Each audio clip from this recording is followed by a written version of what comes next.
I went from this event full of entrepreneurs, investors who are like making millions of dollars, connecting with foreign countries here in the Philippines, and they really have a story. This right now I'm at school is the top business university in the whole world. I mean, not in the whole world, but the Philippines. It was actually the event was here in Los Angeles University, and he thought about that's that kind of a graduate in entrepreneurship. He is an entrepreneurship graduate, and the shocking part is he doesn't know how to start a business, where to start. So that made me realize that you shouldn't be a full-time startup or a full-time student. You must actually balance between the two. And here are the top 10 business secret that school doesn't actually teach me. And I taught it myself. I taught them through the internet or access of education. I don't know. The first thing that you need to begin is self-awareness. Now, self-awareness is very broad. So let's start from a teeny bitty, nitty-gritty to understand what it is.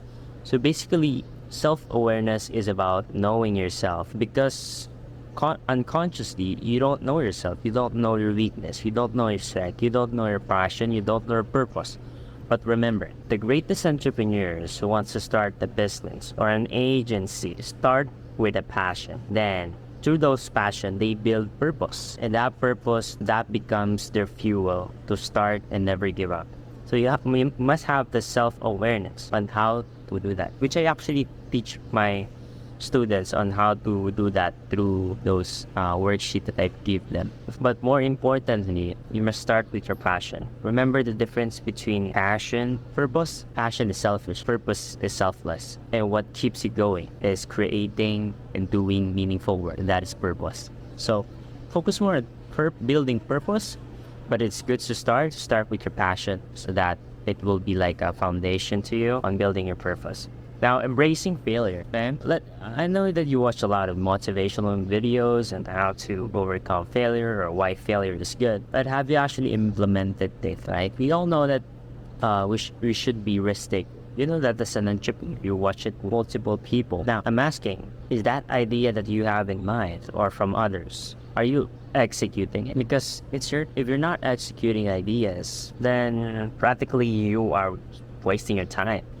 So to avoid wasting your time, school doesn't actually teach that. You must start with your failure, right? Building failure, committing a lot of failure so that you can start it. I learned this from an event in LaSalle, full of networks, full of entrepreneurs, millionaires. And they say, in order to be a startup, you must start with failure. You must have the goal not to be a startup. So being a startup is like beginning everything, beginning mistakes, even if you don't know where to start, you just start. That is a startup. But before these big brands in the Philippines level up in the economy, they came from a startup. Amazon and Facebook is not a startup. It begins from a little company that's unknown and then rebranded the logo, rebrand the design, rebrand the tagline, rebrand everything, the services, and then that becomes a business. But more importantly, if you don't embrace your failures, right? If you don't know how to handle it, then you're not going to have a successful business. So don't try a business if you don't want failure or risk. Okay? And then next one is networking skill. I admit I am still struggling to communicate with other people, but more importantly, if I know that I has given my best, even if I'm not committed an action, that's already a winning game because I've already committed an action to approaching people, without approaching them by how? From the mind, right? From the thought, right? Oh, I wish, I want to talk with a person, but I'm kind of struggling, but I do want to really do it, At the end of the day, I didn't actually do it, but it's still a win game. There's no such thing as difficult or bad. So learning. So I learned that I've accepted myself that I am trying my best to communicate with people. I can't stress in that way that I haven't approached a person, but at least I gave my best to having that thought and desire to approach people, to network with people, and to improve better for 1% every single. Now, next one is financial literacy. For me myself, I don't really much know about how people are managing their finances, but it really starts from mistakes, Financing, I remember I use an app, but it's kind of tedious. I use Excel so that I can track my monthly expenses. It's up to you, my man. It's up to you what are the financial recording techniques and methods will work for you. You have to understand that. You know why? Because as young as you are, if you just learn how to budget, the very basic one, save or budget, right? You'll be developing that type of attitude. And that becomes an ask, not the act of being financially literate, but the act of being a literate, being a financial manager, starting your finances. You're actually building identity before you can even build an habit. Make sure you're building an identity or a new character before you build an habit, right? So next one is creativity and innovation. Most people say that I have an idea, I have this one, I want to keep it, I want to share it. But at the end of the day, ideas are cheap. Execution is expensive. So if you give this amazing idea to a person, it's not your loss, right? Because they're just listeners. And 1% are action take, 1% never give up, stick to it, to the idea. So it's up to them. If you give them an advice or great this idea, just share it out, because other people will do it to you. But the difference is, are they going to execute it? So no need to gatekeep it. Creativity and innovation is found in collaboration with other teams or network. You can actually, it's not about what you know, but who you know. So next one is time management. Now, time management isn't taught in school. Even if they give you resources, it's not going to work. Time management doesn't work in YouTube or in a coach. It starts from you. It starts from your desire and start from your reason. So you can't start time management. You can't start anything about time management techniques if you don't have a purpose or if you don't have the reason why you're supposed to do it in the first place. So as I've said, self-awareness is very important. But the secret to time management is starting with a desire, then completely learning every day until you improve at least 0.01%. Next is negotiation. Negotiation in terms of client communication, or negotiation in terms of your offers or your products, for negotiation in terms of handling objections if they see that your product is expensive, etc. and so forth. You must know how to handle it.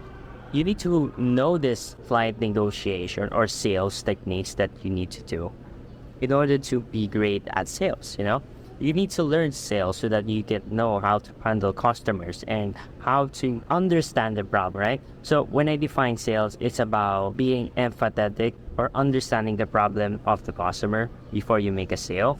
So being a salesperson is not just about, I know that's the goal, to make a sale, but the goal is to solve the problem of the customer. And if the offer is 100% going to solve the problem of the book, then you're practically going to make a sale. But the secret to sale for myself is solving problem. It starts with a problem, determine how can you sell this to understanding the problem of the customer, and then that comes naturally on how can you negotiate, how can you understand the problem of the customer. So being good at sales is not just about being good at communication. It's actually like asking the right questions according to the problem of the customer. So if you know how to ask the right questions by understanding the problem of the customer, then my guy, you have a really good advantage of being successful in sales and negotiation techniques by 80%. Now, marketing and branding is very important. Branding isn't actually taught in marketing in a degree or stuff like that, but personal branding for me is very compelling. Instead of like outreaching to clients and people to buy my services or whatever you offer, branding is like a magnet field where people are going to attract to you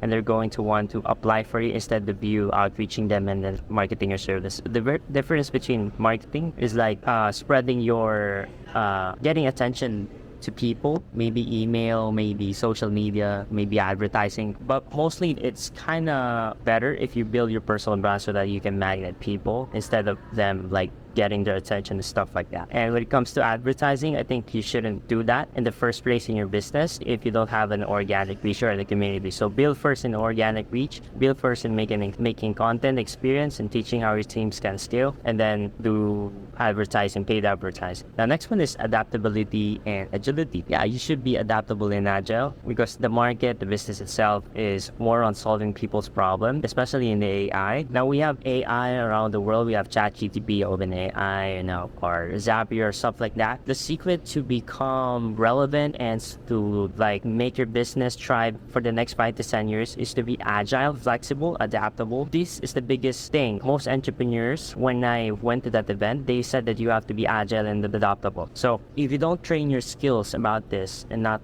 just in school, if you don't know how to do this, then you must train yourself before you become an entrepreneur. Because if you're not always flexible, you're only good at this traditional business and you don't want to learn about this part like social media, etc. so forth, you're not going to grow, right? You're just going to die in your business. So lastly is continuous learning. Mostly our addition system it limits us to deadlines and then per terms, per quarters, midterm exam, and then it's done and you go on to the next level. I mean, that's good. That's structured, formalized educational thing that you do. But when it comes to continuous learning, it means that you will be learning for the rest of your life, right? You're learning not because you want to learn to make a business or to earn money, but you're learning because it's part of your identity. If it's not part of your identity, then just stop learning. Right? You cannot be an entrepreneur if you constantly have a fixed mindset that you know everything. Most business owners fail their businesses, right? Most people or schools don't actually teach this. So right now I'm teaching you this, and it's up to you to decide how to apply. So if you have any questions, comment down below. And if you want to have more of these insights that I'm actually providing based on my personal experience, leave a follow.